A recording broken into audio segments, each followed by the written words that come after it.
massal. Biasa perusahaan ini supaya produk dalam jumlah besar dengan biaya yang rendah. Terus masuk era penjualan itu sekitar tahun 1920 hingga tahun 1950. Persaingan bisnisnya semakin ketat dan pasar jenuh dengan produk-produk yang sama.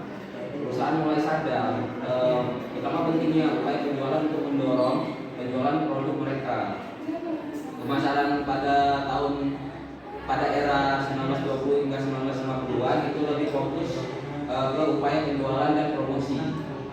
Lalu dari tahun 1950 hingga tahun 1990-an terjadi semacam pergeseran paradigma dalam pemasaran. Perusahaan mulai paham pentingnya memahami kebutuhan dan keinginan konsumen.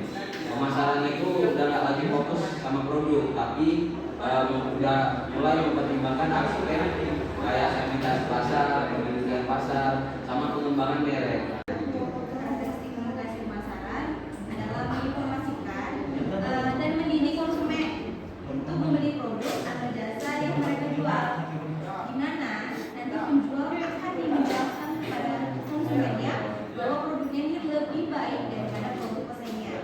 Nah, apa saja karakteristik dari komunikasi pemasaran?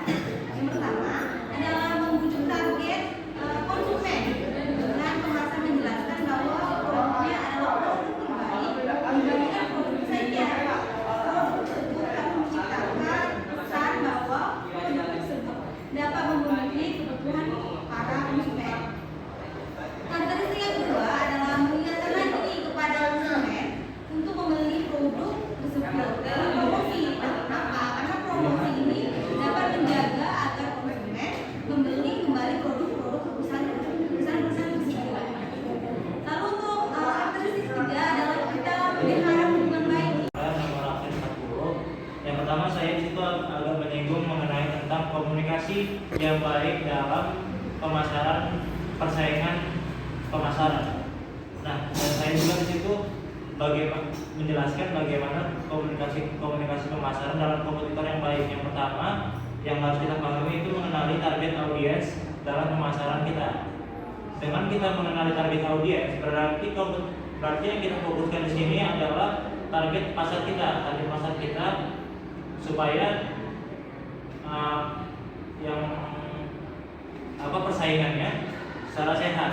Bahwa di sini yang difokuskan adalah target audiensnya. Dan yang kedua saya pilih saluran komunikasi, bahwa kan sekarang di persaingan pemasaran sekarang banyak komunikasi media-media yang bisa kita gunakan, maupun offline maupun online.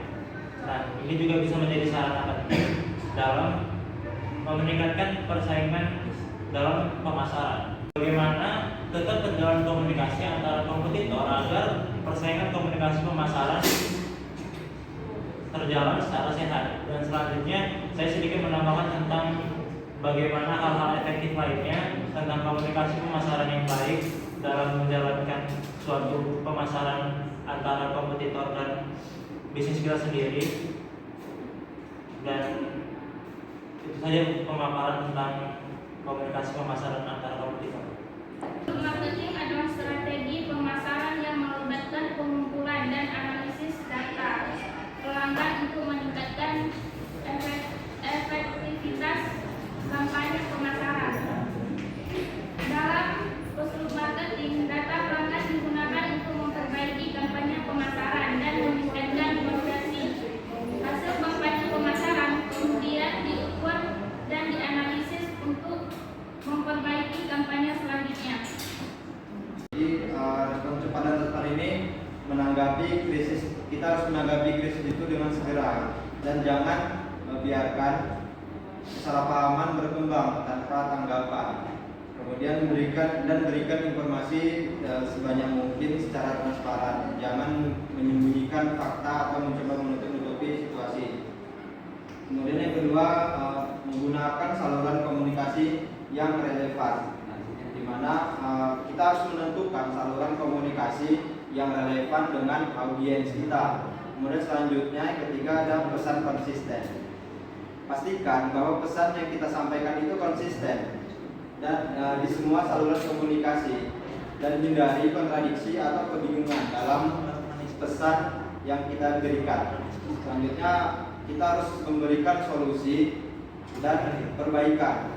Jadi sampaikan langkah-langkah yang konkret yang telah diambil atau akan diambil untuk mengatasi masalah tersebut. Selanjutnya manfaatkan dukungan pihak-pihak yang ada.